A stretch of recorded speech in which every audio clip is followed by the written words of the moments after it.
Olá, tudo bem? Meu nome é Romero Marinho, eu sou promotor de justiça aqui do estado do Rio Grande do Norte, trabalho aqui na comarca de Mossoró e é com muita satisfação que a gente também exerce a atividade de docente. Nós somos professores da Universidade do Estado do Rio Grande do Norte e ministramos sempre cadeiras ligadas a direito criminal, seja direito penal, crime espécie, teoria geral do direito penal, enfim toda essa gama aí de conhecimentos, nós fomos forjados nos nossos 25 anos que nós temos de Ministério Público, já temos aí mais de 2 décadas de docência e procuramos sempre nos aperfeiçoar através de especializações, mestrado, enfim. Estamos aqui à disposição para passar a nossa experiência. O objetivo aqui é passar para a minha turma de crimes em espécie 1 o conhecimento, mas fica aberto para a população que tiver alguma dúvida sobre o crime, pessoas que estejam se preparando para concurso, e há também aquelas pessoas que querem fazer algum tipo de reforço em relação à sua graduação. Estamos aqui, sempre lembrando que isso daqui é indiciário, não esgota, nem tem a pretensão de esgotar. Precisa dos livros, precisa de bons manuais para se aperfeiçoar. E hoje nós vamos falar um pouquinho sobre estelionato. Vamos começar com o tipo penal. Obter para si ou para outrem vantagem ilícita em prejuízo alheio, induzindo ou mantendo alguém em erro mediante artifício, ardil ou qualquer outro meio fraudulento. Pena reclusão de 1 a 5 anos e multa de 500 mil réis e 10 contos de réis. Veja que a parte da pena pecuniária ela está extremamente desatualizada. Mas hoje é o crime mais praticado no Brasil, é estelionato. E nós vamos tentar aqui fazer com que vocês tenham um conhecimento básico para trabalhar, para conhecer, para responder sua prova de concurso, sua prova na sua graduação, de maneira bem segura. Vamos lá, vamos continuar. Ah, Vamos fazer aqui a citação de Manzini, que diz: não é considerado como um fato limitado à agressão do patrimônio de Tício ou de Cássio, mas antes, como uma manifestação de delinquência que violou o preceito legislativo, o qual veda a serviço da fraude para conseguir proveito injusto com dano alheio. Quem quer que seja a pessoa prejudicando em concreto. O estelionatário é sempre um criminoso, mesmo que tenha fraudado em relação que, por si mesmo, não merece proteção jurídica, porque sua ação é, em qualquer caso, moral e juridicamente ilícita, falou o grande penalista italiano Vincenzo Manzini. Vamos fazer uma diferença bem clara que às vezes durante a instrução criminal o réu ele traz à tona esse tipo de confusão. Então a gente pode falar em um delito penal e um delito civil. Às vezes eles querem falar que não, eu queria realmente fazer o negócio, eu queria entregar a coisa, mas houve um problema, uma quebra contratual, né? Então, aqui a gente vai destacar exatamente isso, que existe um delito civil, que tem menor gravidade, provoca mais perturbação pessoal, e o delito penal, que provoca mais extrema, intensa perturbação social.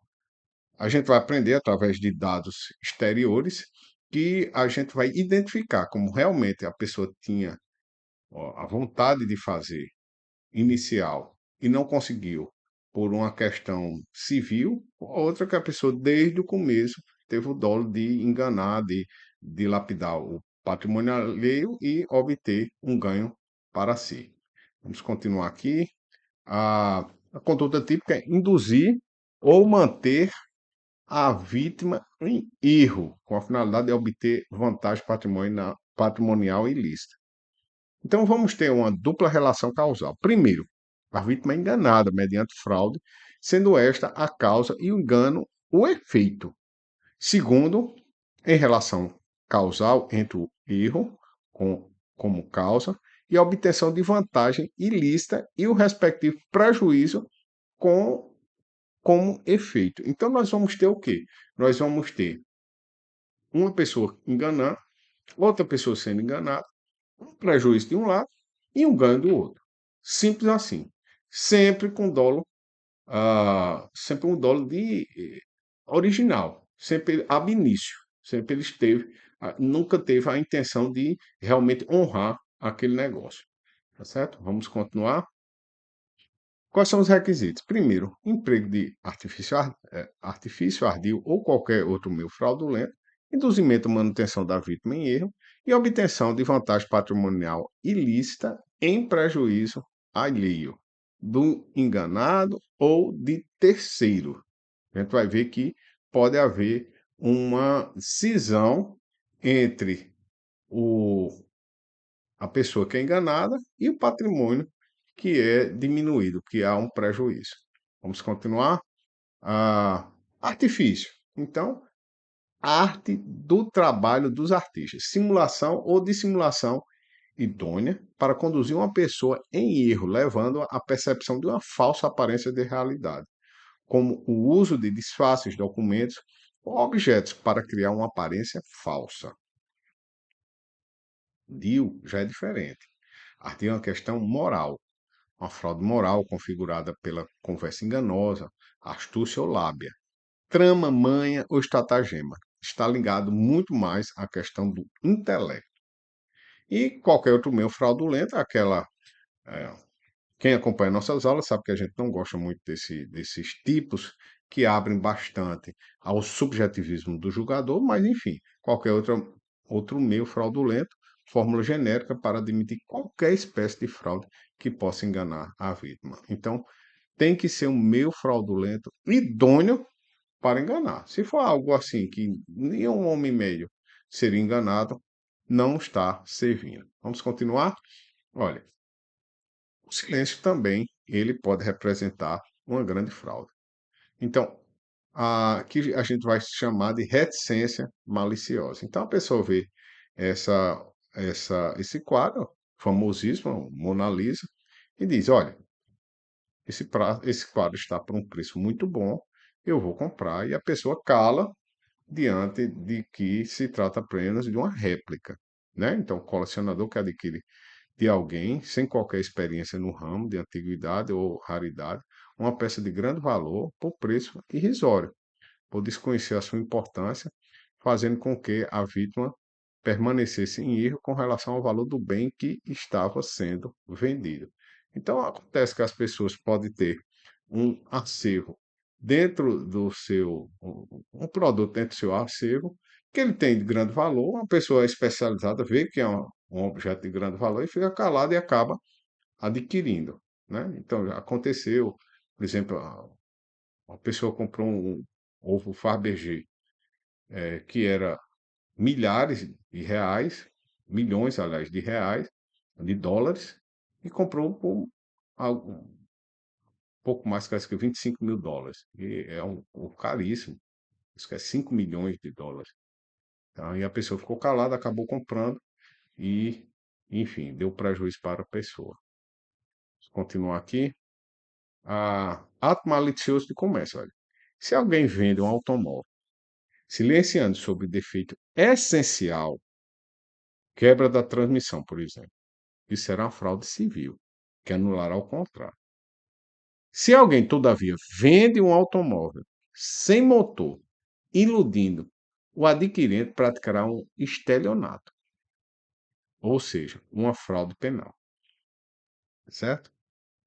Mas a gente tem que saber que, às vezes, num negócio, as pessoas tendem a enaltecer o bem da pessoa. Ah, isso aqui é um carro muito bom, ele não faz zoada, apesar do carro velho, você sabe que faz uma zoada, né? Onde anda tem aquele rangido, tem aquele. Mas nesse caso, a pessoa vai colocar as qualidades do carro lá em cima. Se tem um defeito ou outro, não é essencial, isso daí faz parte do negócio, certo? Agora, se for um não essencial, aí vai expor ilícito civil. Agora, se for uma coisa que impossibilite o uso, aí sim será estelionato. Dando sequência, o que é induzir? É fazer nascer a representação equivocada, incutir ou persuadir alguém com a sua ação. O agente o coloca em erro. Erro, nesse caso, é uma coisa mais espontânea. A pessoa percebe uma realidade que não existe. Falsa percepção, avaliação equivocada do mundo real.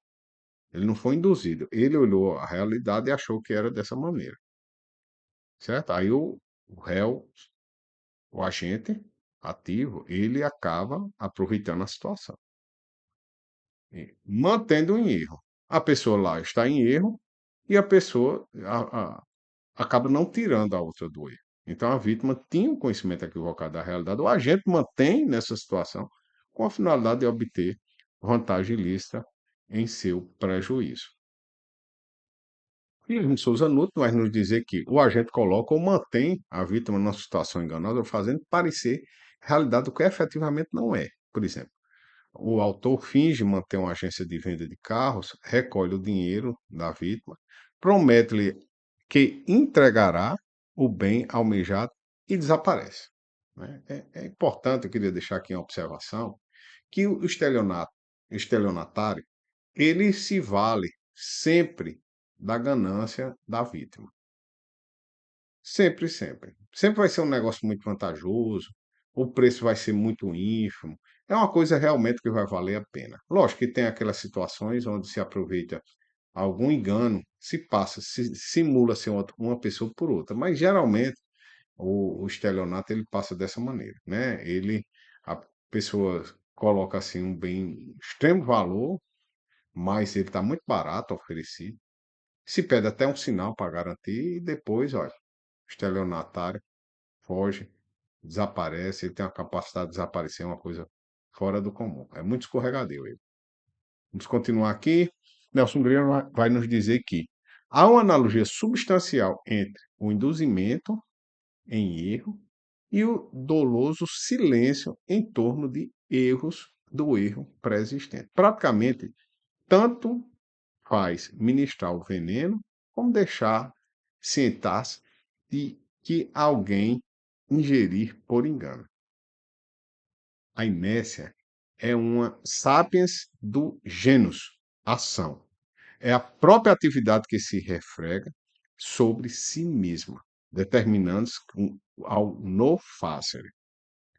Tanto usa de fraude quem ativamente causa o erro para um fim ilícito, quanto quem passivamente deixa-o persistir e dela se aproveita. Continuando, a obtenção da vantagem lícita em prejuízo alheio, vantagem sem amparo no ordenamento jurídico. Resultado duplo. Vantagem lícita e prejuízo alheio. É um binômio, vantagem lícita e prejuízo alheio. Observação. Na ausência dessa correspondência, isto é, se o sujeito ativo obtiver a vantagem ilícita, mas não causar prejuízo alheio, faltará o elemento típico em prejuízo alheio. Damaso fala em tentativa. Prejuízo é sempre dano patrimonial real, certo? A gente vai ver mais para frente uma divergência. Então, Bittencourt vai nos dizer que trata-se com efeito de crime de resultado duplo, uma vez que, para se consumar, existe a obtenção de vantagem ilícita, de um lado, e a ocorrência efetiva de um prejuízo para a vítima de outro. A Magalhães Noronha vai dizer que o código fala em qualquer vantagem, não podendo o adjetivo referir-se à natureza desta, pois, ainda que, evidentemente, ela há de ser, como no artigo 180, 158, econômica, sob pena de não haver razão para o delito se classificar no presente título, ou seja, sempre tem que ter natureza econômica, ok? Mas aí, Rogério Bittencourt vai nos dizer: encontra-se o tipo penal que prevê o delito de estelionato inserido no título 2 do Código Penal correspondente aos crimes contra o patrimônio. O raciocínio não poderia ser outro senão de afirmar que a vantagem ilícita obtida pelo agente deve ter natureza econômica. Ponto. Essas aqui são as posições mais tranquilas. Mas, continuando, né? Sebastião Solo diz que prejuízo patrimonial não quer dizer somente prejuízo pecuniário, tem que ser econômico, mas não necessariamente pecuniário. A disposição tomada pode consistir na entrega de uma soma em dinheiro de uma coisa móvel ou imóvel, de um direito e também de um trabalho que se entenda retribuído ou de um serviço tarifado. Pode também consistir na renúncia de um direito que positivamente tem. Deve tratar-se, em todo caso, de um valor economicamente apreciável, sobre o qual incida o direito de propriedade no sentido amplo em que tal direito é entendido pela lei penal. Então, chegando nesse ponto, a gente viu que há um consenso sobre a necessidade de ter uma expressão econômica. Mas, lógico, nós não estamos aqui para unanimidade, nós estamos aqui para mostrar até os pontos divergentes. Então, voltando para cá, Regis Prada, importante penalista brasileiro, diz: prevalece o entendimento doutrinário que a referida vantagem não necessita ser econômica, já que o legislador não restringiu o seu alcance como o faz no tipo que define o crime de extorsão, na qual empregou a expressão indevidamente vantagem econômica.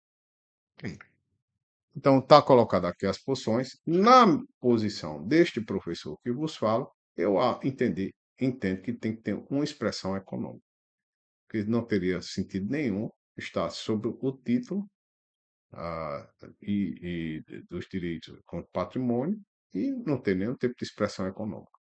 Ok? Vamos continuar.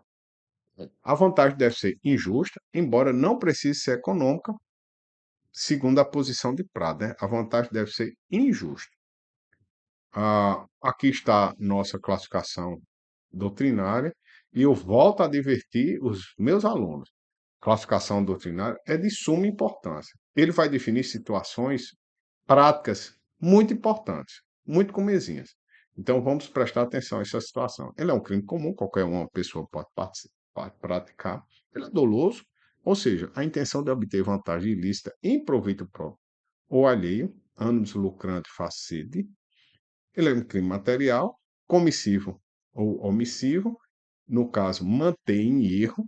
No caso, mantém em erro, ele é omissivo próprio, de forma, ele pode ser cometido das mais variadas maneiras, de forma livre.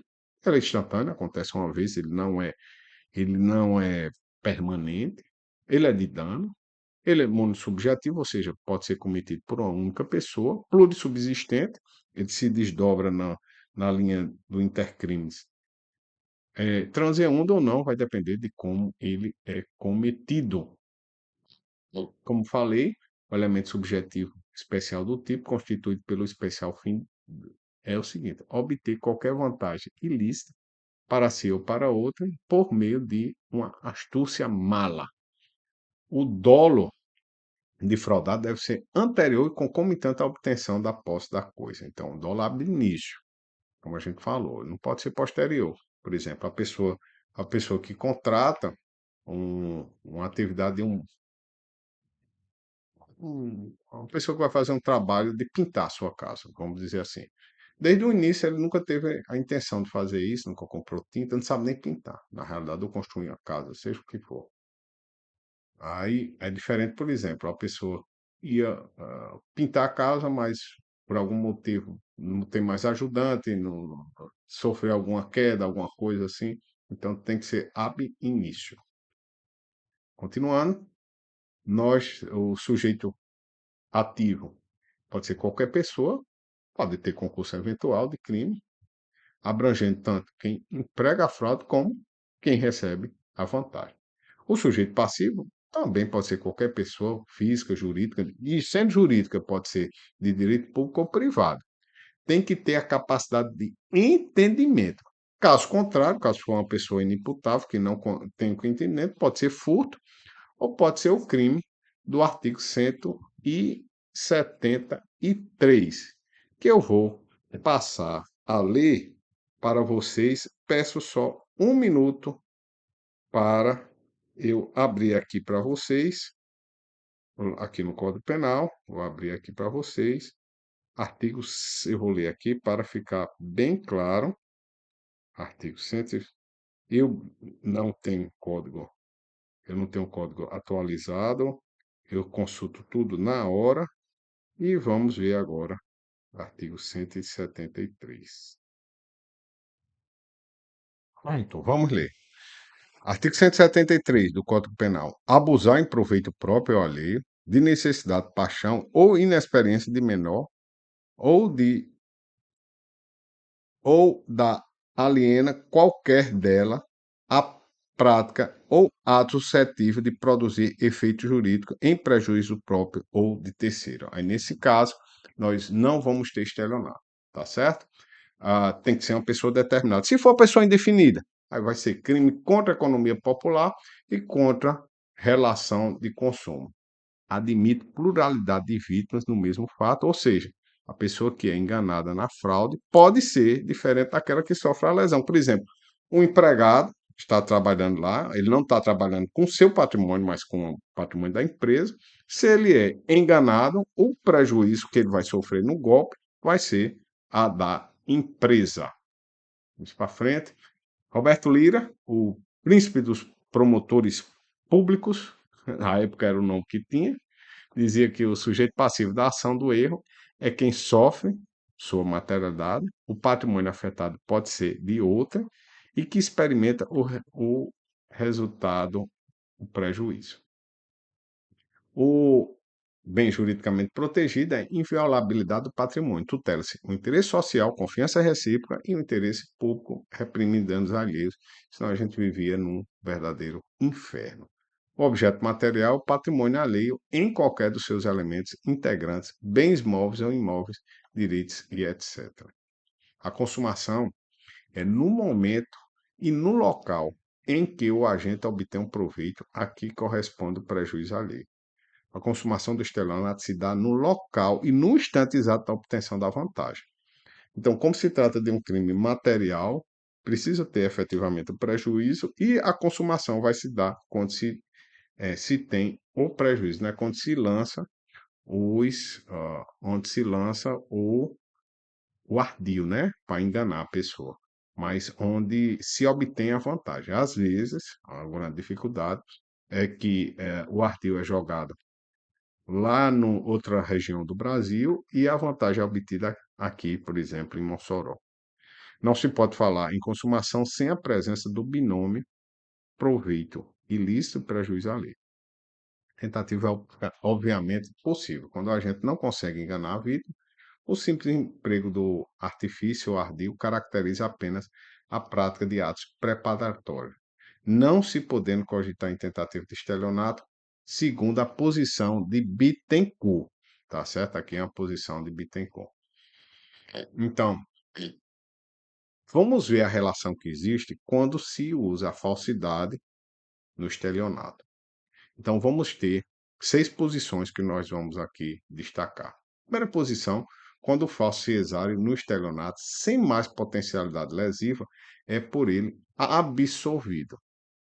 Então, a gente vai estar diante da súmula 17 do STJ. Outra posição, aí quem vai absolver é o estelionato absolve a falsidade, é o princípio da consunção, é o princípio mais amplamente aceito, que é de Rogério Greco, Bussato, Capês, certo? Aí vamos ter uma posição, vamos dizer, dentro de uma política criminal, que há concurso formal entre o estelionato e o crime de falso, razões de política criminal, que é a posição do STF. Uma posição mais dura, que é a do TJ São Paulo, e também advogada pelo doutor Damásio de Jesus. É um concurso material. A consumação do falso ocorre num momento anterior à sua utilização no estelionato, configurando uma pluralidade de comportamentos.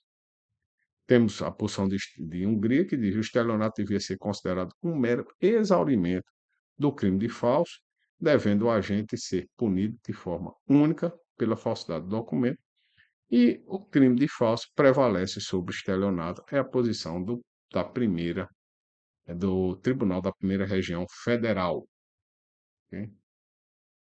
Vamos dar uma olhada em estelionato privilegiado. Vamos lá no parágrafo 1º do artigo 171. Se o criminoso é primário e é de pequeno valor prejuízo, o juiz pode aplicar a pena conforme o disposto no artigo 155, parágrafo 2º. Ou seja, é remetido para o furto privilegiado. Então, a gente vai ter aí um direito subjetivo público do réu. Ou seja, se reunido todos esses requisitos, não é favor do juiz fazer, não é uma opção do juiz fazer. Ele tem que fazer compulsoriamente. Há quem tem que entenda em relação ao pequeno valor, né, que pode passar de um salário mínimo, embora essa não seja a posição do STJ. Nós temos aqui no recurso do habeas corpus 30.225, lá do STJ, diz: não vejo, portanto, como fazer incidir o estelionato privilegiado na espécie por conta do montante relativo à lesão ao tempo do crime, R$ 813, maior que o salário mínimo então vigente, do que o caso é de aplicação de causa especial de aumento do parágrafo 3º do artigo 171 do Código Penal, denotando maior reprobabilidade da conduta, pois a vítima é a União. Quer dizer, tem um efeito coletivo muito mais abrangente. Outro recurso especial nos diz que, portanto, tendo-se em consideração que a certidão expedida pelo Instituto Nacional de Identificação é documento hábil à constatação da reincidência, afastada fica a figura do privilégio, de acordo com a disposição do parágrafo 1º do artigo 171 do Código Penal, que determina ser a primariedade pressuposto básico da aplicação do princípio do tipo privilegiado. Correta desta forma, a sentença monocrática sustentou a Corte sustentou o juízo de piso. Vamos dar uma olhadinha agora em algumas figuras especiais, certo? Então, para não restar nenhuma dúvida, a gente vai ver algumas situações que não deixa de ser estelionato. Fica então aqui evidenciado algumas situações. Vamos dar uma olhadinha nelas, por exemplo. A mesma pena incorre quem, quer dizer, é um tipo assemelhado, certo? Vende, permuta, dá em pagamento, em locação, em garantia, coisa ali como própria. Então, a pessoa dispõe daquele objeto, daquele bem, como se dono fosse, sem o selo. Como se o dono fosse sem o selo. E acaba alugando, acaba vendendo, como o seu, de sua posse, pudesse dispor. Ah, o sujeito passivo acredita que a coisa lhe é oferecida pertence ao estelionatário. É um erro da vítima. Ele produz um erro na sua mente. Conduta, ele vende, permuta, dá em pagamento, em locação, em garantia alheia, como própria. Ou seja, ele se comporta totalmente como um dono. Há uma má-fé do sujeito ativo. Eles, os objetos vão ser tanto bens móveis como imóveis e se consuma a obtenção da vantagem ilícita para juiz alheio, vai conforme o tipo fundamental. A tentativa, obviamente, por ser um crime material e plurissubsistente, ele é totalmente possível. Aí vem aquela pergunta: se o sujeito furta, se o sujeito furta, depois vende, qual o crime que ele vai cometer? Vamos ver algumas posições aqui. Helene Fragoso vai dizer que os fatos posteriores que significam um aproveitamento e, portanto, ocorrem regularmente depois do fato anterior são por este consumidos. É o que ocorre nos crimes de intenção, em que aparece especial fim de agir. A venda pelo ladrão da coisa furtada como própria não constitui estelionato, não é estelionato, ok? Assis Toledo, ele diz: se o agente vende a coisa para terceiro de boa-fé, comete estelionato em concurso material com antecedente por, por empreender nova lesão autônoma contra a vítima diferente através da conduta não compreendida como consequência natural e necessária da primeira. Nesse caso, Assis Toledo vai entender que é sim estelionato. Você responderia por um concurso material. Outra figura assemelhada seria alienação, oneração fraudulenta de coisa própria. Venda, permuta, dá em pagamento ou garantia, coisa própria, inalienável, gravada de ônus ou litigiosa, ou imóvel que prometeu vender a terceiro mediante pagamento em prestações, silenciando sob qualquer dessas circunstâncias. Então, veja bem, quando nós firmamos um contrato no mundo civil, é muito importante a clareza. Nós dissermos o que aquele objeto, fruto do nosso contrato, ele tem e se pesa sobre ele algum gravame. Se houver algum gravame, é importante que se diga. Se ocultar, você vai incidir sobre essa figura do estelionato. Então, a pessoa, dessa vez, essa figura assemelhada, coisa é própria, ele não é alheia, certo? Mas a pessoa, nesse caso, o agente ativo do crime, ele não tem o domínio pleno, porque pesa sobre ele algum gravame. Ele, então, é o sujeito ativo que é o dono da coisa impedida. É necessário que o sujeito ativo iluda a vítima sobre a condição da coisa, silenciando sobre qualquer circunstância enumerada. Se houver um prévio esclarecimento, o fato é atípico. Como eu disse, quando eu introduzi aqui relativamente essa figura, é importante que haja clareza sobre o que está se fazendo. Então, nós relacionamos aqui, olha, quando é que a situação que nós temos um bem gravado de inalienabilidade? Primeiro, por determinação judicial, como imóveis constituídos como bem de família, ou convenção, como cláusulas inseridas em contratos de doação ou disposição em testamento. Gravamos o ônus. Incide sobre a coisa um direito real pertencente a outra pessoa, limitando a posse ou a propriedade do dono. São exemplos desse ônus: hipoteca, anticrese, penhor, enfiteus, a servidão, usufruto, o uso, o direito da habitação e o direito do promitente comprador. Neste caso, eu aconselho o estudante de direito penal pegar seu livro de direito às coisas e dar uma olhadinha em cada figura dessa, a qual nós não vamos ter a oportunidade de fazê-lo agora, sob pena da gente desviar bastante nosso foco em relação ao crime de estelionato. Ok? Continua. O que é uma coisa litigiosa? Objeto de controvérsia judicial, ou seja, pesa sobre ela uma demanda nos tribunais, como uma ação de reivindicação de posse, uso capião contestado, gerando incertezas sobre o bem. E promessa de compra e venda, aí a gente vai ter uma controvérsiazinha, certo? Quando a gente já comprometeu mediante contrato, vendeu o imóvel a uma terceira pessoa, com pagamento em prestação, perdendo a disponibilidade dentro do prêmio. Nesse caso, nós não vamos encontrar uma posição unificada. Há uma divergência, Greco diz que vai para o tipo fundamental, que não fica nesse tipo equiparado, não. Certo? Mas fica aqui as posições. Outra figura equiparada é a, a defraudação do penhor. Defrauda, mediante alienação não consentida, pelo credor ou por outro modo, a garantia pignoratícia quando tem a posse do objeto empenhado. Então, vamos lá no Código Penal saber o que é um crédito pignoratício. Então, constitui penhor pela transferência efetiva da posse, que, em garantia do débito ao credor ou quem o represente, faz o devedor ou alguém por ele de uma coisa móvel suscetível de alienação. Então, vamos agora para o que a gente quer. No penhor rural, industrial, mercantil e de veículos, nesse caso, a coisa empenhada continua no poder do devedor, que as deve guardar e conservar.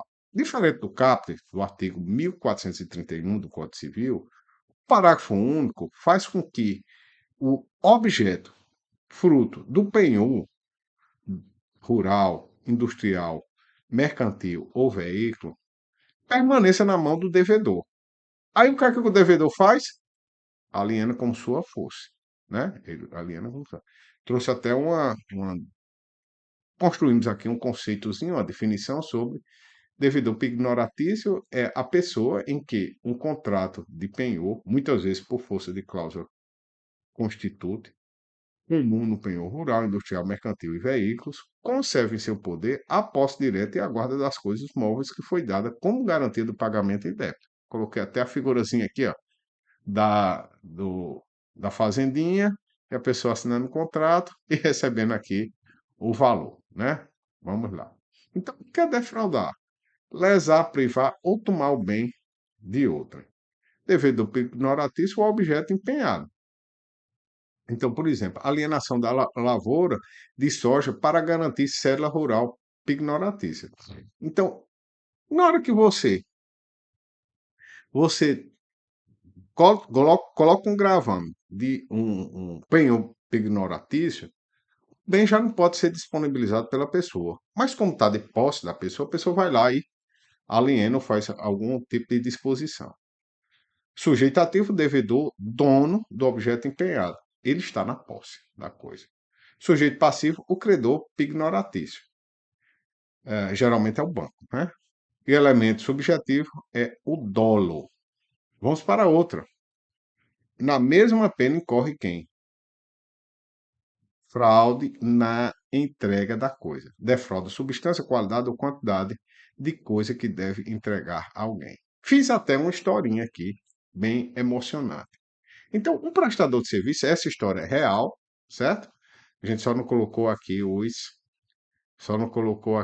os números, mas vai ilustrar bem. Então, um prestador de serviço contratado para instalar peças novas em trator da administração militar. Achou muito bom conhecer todo mundo ali, mas ao realizar o serviço, o indivíduo substitui a peça nova acordada por peças recondicionadas, usadas ou recuperadas, voltando assim à condição para obter a vantagem financeira do valor de peças novas. E ele, logicamente, foi preso. Essa situação foi uma situação real, tá certo? Embora nós temos aí, como se fosse uma história de quadrinhos, mas essa aconteceu de verdade. Era para o sujeito colocar peças novas nos veículos militares e ele acabou botando peças recondicionadas. O que é que acabou? O que é que acabou? Sendo pego e sendo preso, né? Então, outras situações aqui, olha. Aqui foi quanto à qualidade. Agora vamos pela quantidade. Habeas corpus, lá do STJ, que diz o seguinte: é configurada a continuidade delitiva entre os crimes quando demonstradas que o paciente utilizava-se do mesmo modo operando para a prática de delitos que ocorreram do modo contínuo nos meses de novembro a dezembro de 2014, e dentro do mesmo contexto fático, pois aproveitou-se da sua condição de motorista entregador da empresa de distribuição de alimentos Sublime Limitada, e utilizou do mesmo procedimento para fraudar a empresa da qual era empregado, bem como seus clientes, ora vendendo garrafões de água, como se próprio fosse, sem fazer a devida prestação de contas à empresa, fraudando notas fiscais, agora vem o que nos interessa, e em detrimento de clientes da empresa, ao acertar a entrega de certa quantidade de galões, sendo que, de fato, entregava em quantidade menor, que é o caso da nossa figura equiparada. A fraude na entrega da coisa, então tem que haver uma tradição, uma entrega, certo? Aqui nós vamos ter outro tipo, que se ó, um tipo especial, inculcar invólucro ou recipiente de produtos alimentícios, terapêuticos ou medicinais a existência de substância que não se encontrava em seu conteúdo ou que nela existe em quantidade menor que a mencionada. Reclusão de 1 a 5 anos em multa. Nesse caso, se nós tivermos esses elementos especializantes em relação a produtos alimentícios, terapêuticos ou medicinais, nós não vamos para o tipo do artigo 171, mas vamos para esse tipo específico. Sujeito ativo, a obrigação jurídica de entregar a coisa com a obrigação de fazê-lo. Sujeito passivo, destinatário da coisa, isto é, quem tem o direito de recebê-lo.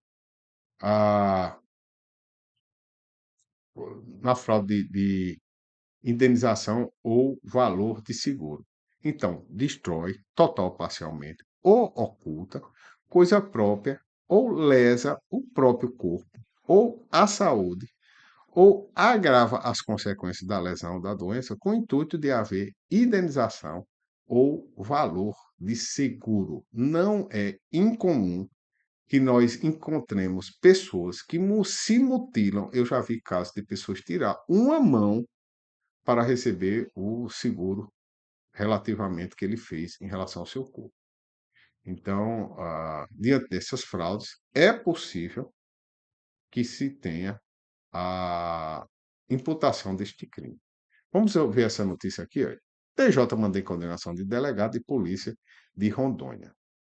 O Tribunal de Justiça de Rondônia, em julgamento e recurso de apelação, manteve a condenação do delegado de Polícia do Estado, Wagner de Almeida Januário, denunciado pelo Ministério Público do Estado, acusado de subtrair, juntamente com outra pessoa, também denunciada, o veículo CrossFox de placa NCI 087, pertencente ao fiduciário proprietário Banco Volkswagen. Segundo o processo, os denunciados promoveram o transporte do veículo para o estado do Acre e dali para a Bolívia, tendo o carro sido visto pela última vez no dia 16 de fevereiro de 2007, às 10 horas e 55 minutos, na cidade do Senador Grimaldi, Acre, seguindo em direção à fronteira internacional Brasil-Bolívia. Consta também que o delegado teria praticado o crime com o objetivo de receber o seguro da empresa MAPRE. Wagner Januário foi condenado a pena definitiva de 2 anos e 6 meses de reclusão a ser cumprido no regime inicial semiaberto, além de pagamento de 15 dias multas no valor correspondente a um terço do salário mínimo, bem como a perda da função pública. Então, no caso, o delegado aqui, ele simulou um furto e depois tentou de um carro que estava alienado, era do banco, vamos dizer assim, e tentou fraudar o seguro para receber os valores. Foi detectado. A gente sabe que esses seguros ele tem praticamente um corpo de investigação paralelo, até com policiais contratados, para que evitar o número de fraudes contra si. Outra notícia aqui, já não é do Brasil, mas enfim, ela espelha bem o que a gente está estudando aqui. Ó. Sai lá no Infomoney. Homem é acusado de fraude ao amputar as próprias pernas por seguro de 6,5 milhões de reais. Ó, um taiwanês de 24 anos, de sobrenome Chang, foi acusado de fraude de seguro ao pedir o equivalente a 6,5 milhões de reais, 1,3 milhões de dólares, de seguro após ter as pernas amputadas com o resultado de um congelamento de 4º grau provocado por ele, que causou necrose óssea e sepse. Contudo, a farsa foi descoberta após a investigação do caso confirmar que as temperaturas não estavam frias o suficiente para queimaduras graves. Fotos do hospital também apontaram que Chang apresentava lesões simétricas, o que dificilmente ocorre em situações de congelamento com alegada por ele. Um estudo recente da Confederação Nacional de Empresas de Seguros Gerais, Previdência Privada e Vida, Saúde Suplementar e Capitalização, representante do mercado segurador no Brasil, apontou que as fraudes comprovadas contra a seguradora somam 824,9 milhões em 2022, o que representa aproximadamente 16,1% do valor dos sinistros, ocorrência do risco previsto no contrato de seguro que gera a indenização dos suspeitos. Você veja como é uma coisa bem comum, bem disseminada. O bem jurídico é o patrimônio do segurador, da empresa seguradora, né? Existem duas espécies de fraude: destruição ou ocultação de coisa própria. Então, aniquilar, fazer desaparecer ou extinguir, total ou parcialmente.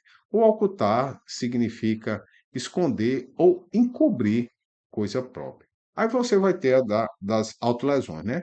Lesão de corpo, do corpo, agravamento de lesão ou moléstia que esteja cometida. Então, lesionar significa ofender fisicamente, causar dano, danificar o próprio corpo à saúde e agravar as consequências de uma lesão ou doença já pré-existente. O crime é formal, não requer o dano efetivo. O elemento subjetivo aqui é o dolo. O elemento subjetivo especial é receber a indenização do seguro. O sujeito ativo é o proprietário da coisa ou paciente da mutilação. E o sujeito passivo é o segurador.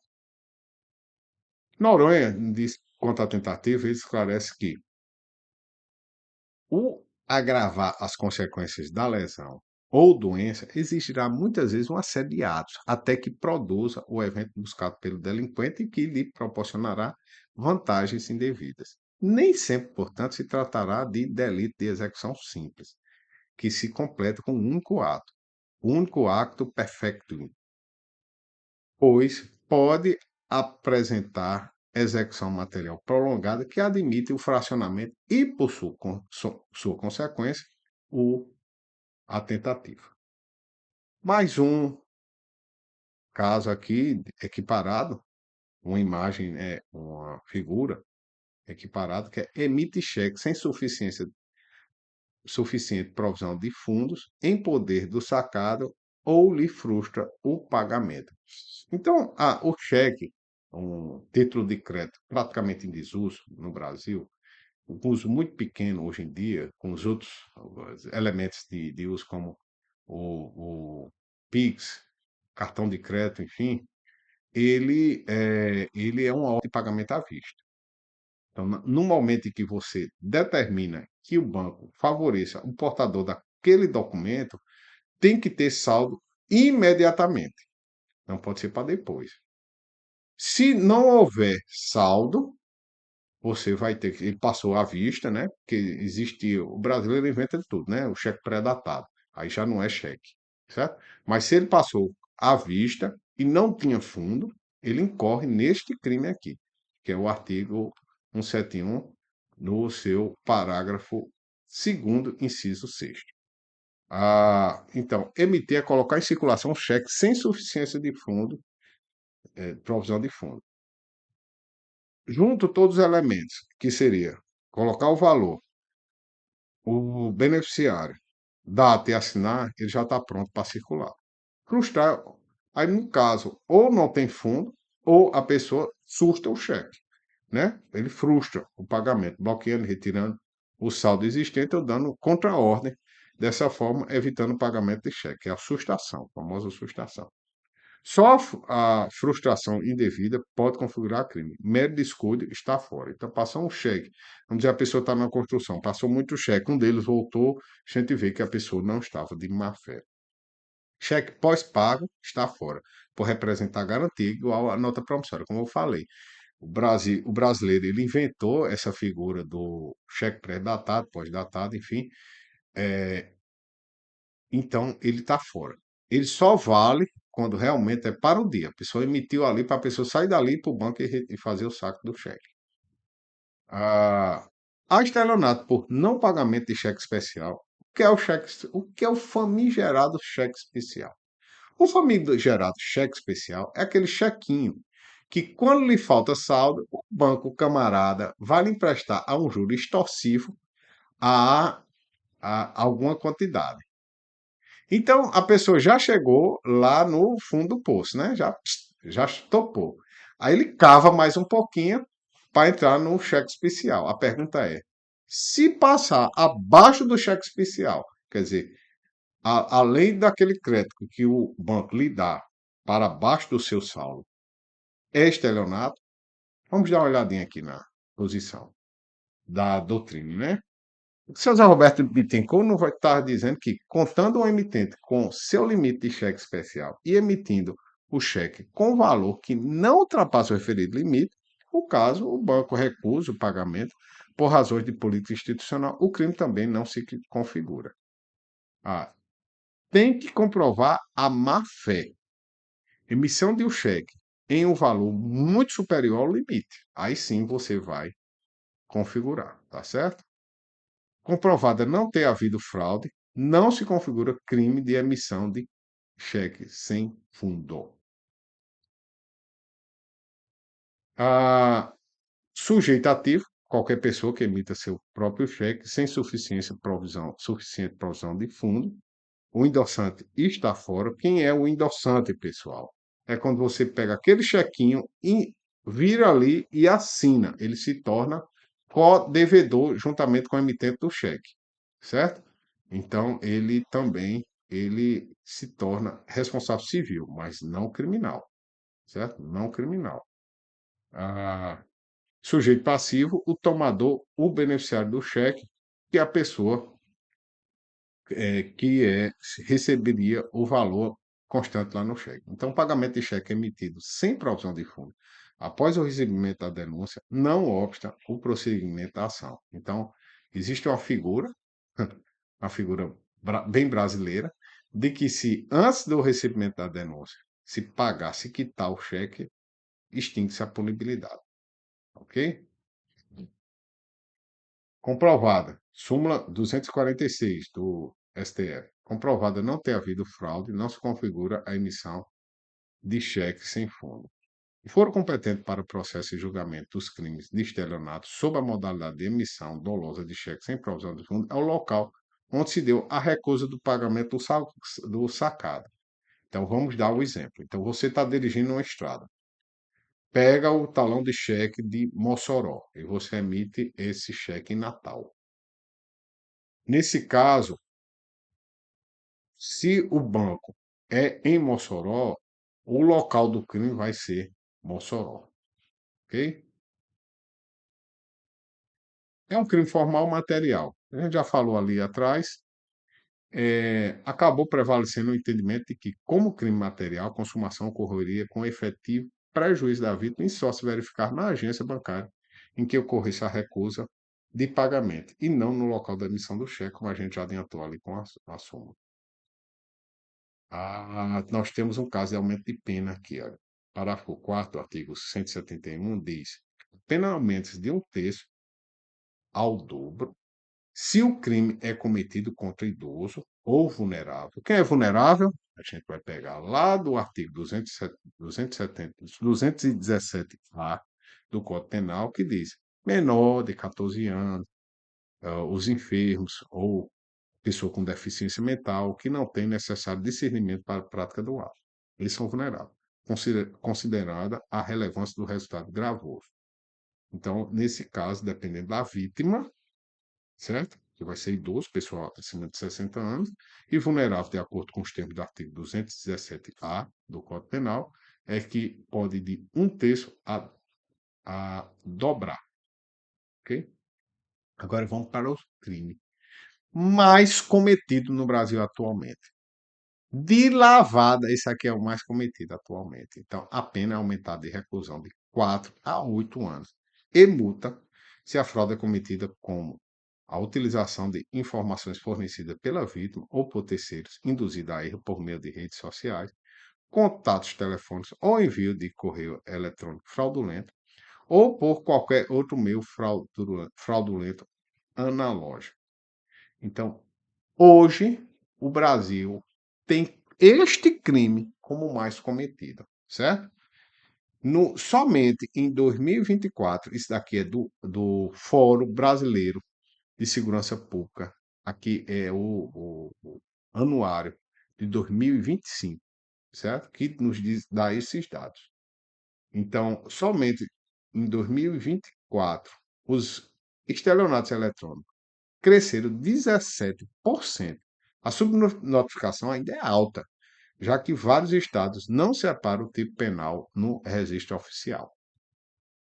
Ah, os roubos caíram, quer dizer, os crimes violentos caíram, enquanto que os estelionatos aumentaram 408%. Então a gente vê aqui neste gráfico aqui, ó, onde está o mouse, ó, passando o mouse, vê o aumento vertiginoso do crime de estelionato e a caída do crime de roubo, que é um crime que oferece algum risco às pessoas que cometem e é muito mais fácil ser preso, ok? A, Eu acho que todo mundo aqui que está vendo meu vídeo, ele tem uma história para contar de alguém que foi enganado, né? Então, na minha família tem casos, certo? A pessoa se passa, pelo menos tentativas já fizeram comigo, né? Eu tenho um filho que mora fora, no exterior, e a pessoa pegou uma foto dele e tentou me convencer a pagar um boleto aqui no Brasil por ele. Pedi alguns dados a ele, que seriam dados cadastrais, né? No caso, eu perguntei o nome do meu pai. Ele disse, por favor, diga o nome do meu pai. Aí ele ficou, disse, que é isso, pai? A gente tá coisa e tal. Aí disse. Mas ele falou o nome completo, caixa alta, eu já vi que ele estava copiando e colando. Aí eu perguntei o nome de uma coisa mais íntima, que no caso seria o nome do nosso cachorro, e ele não soube responder, e depois eu entrei em contato com ele. E realmente, e outro parente dele, lá da mãe dele, teria sido vítima, né, acabou caindo, né? Às vezes pega uma pessoa distraída e acaba caindo no golpe. Então é muito importante que a pessoa eh, ande com desconfiando ligado. Ligações, mensagens, até aplicativos eles conseguem clonar e entrar na nossa conta. Por isso que é muito importante a gente tomar cuidado. Então, como é que eles entram em contato? Como é que o estelionatário entra em contato nesse tipo? Redes sociais, qualquer um. Vou ter aqui Facebook, Instagram, né? Mas pode ser qualquer um. Contato telefônico, afirmando ser instituição financeira, cartões de crédito. Eles geralmente contratam as pessoas de trabalhar em telemarketing, enfim, dos correios eletrônicos, links disponíveis e qualquer outro meio fraudulento analógico. Então, simulação de estabelecimento bancário, enfim. A própria vítima entrega os dados, mas entregando mesmo, certo? A causa de aumento de pena, a pena prevista no parágrafo segundo A deste artigo considera a relevância do resultado gravoso, aumenta de um terço a dois terços se o crime é praticado mediante a utilização de servidor mantido fora do território nacional. O que é um servidor? Você que é do curso de direito e que não fez informática, né? O que é um servidor? Servidor é aquela pessoa que trabalha na administração pública. Mas não é esse servidor que a gente está rindo. O que a gente está querendo saber é o servidor em relação aos meios eletrônicos. E a gente fez uma pesquisa e trouxe aqui essa definição.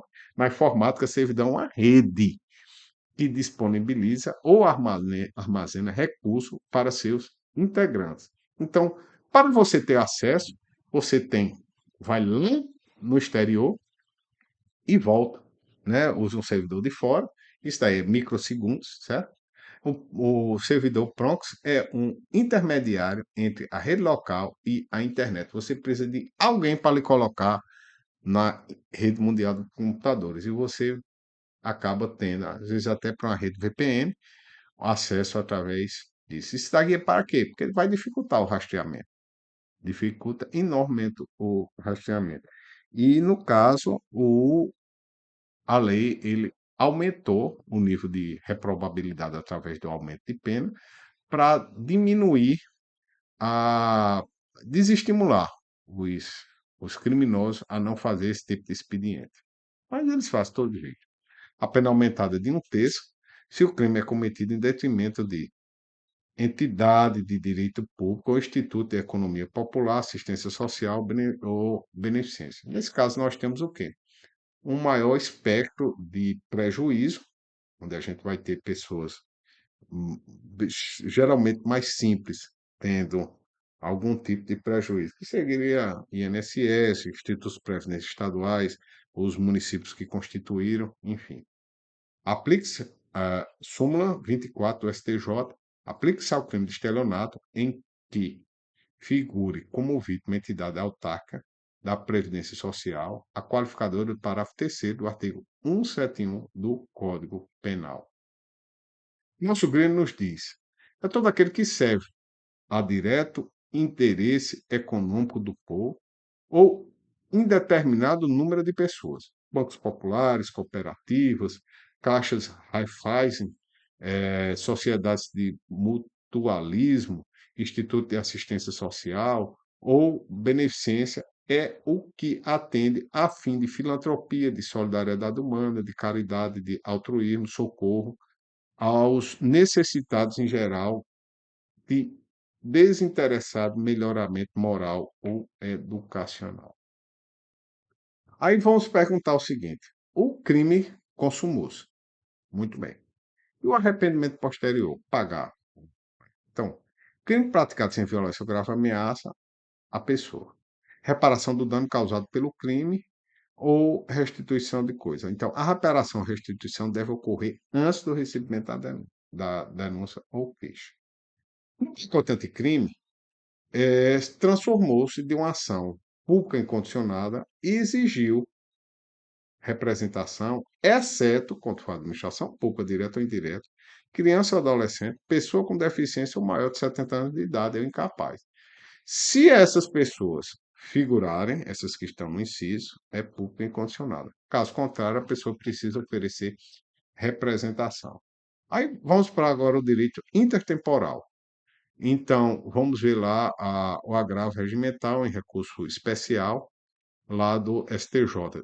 Diz o seguinte: agravo regimental no recurso especial, estelionato, pacote anticrime, modificação da natureza da ação, denúncia oferecida antes da vigência da Lei 13.964, 2019, e retroatividade da Lei Representação nos Crimes de Ação Pública Condicionada. Prescinde de formalidade, agravo regimental não provido. Então, as que já foram oferecidas, elas já não precisam da representação, tá certo? O boletim de ocorrência eletrônico, registrado dentro do prazo decadencial, pode configurar a representação exigida para a deflagração da persecução penal em crimes de ação pública incondicionada, diz o STJ no agravo regimental do habeas corpus acima. Então, não há uma necessidade de uma representação, de um documento, nada disso. Você pode aqui pegar esse link, apontar, aqui ó, apontar que você terá acesso à integralidade. O que nós temos para falar, pessoal, com relação ao estelionato, era isso. Espero não ter cansado vocês. Nós tentamos reunir o maior número de informações. Espero que seja útil. Aconselho a vocês não ficarem só nessa aula. Consulte os manuais, compêndios, tudo que possa lhe ajudar a lhe aprofundar um pouco mais. E fazer você que está se preparando para concurso, algum tipo de seleção, vá nesses sites especializados e façam resoluções de questão. É muito importante que façam isso. Faça esse investimento nisso daí, que pelo menos eu estou escapando em cima do investimento que eu fiz em cima da educação e está dando bem. Tá bom? Então, muito obrigado pela atenção de vocês, e fique com Deus.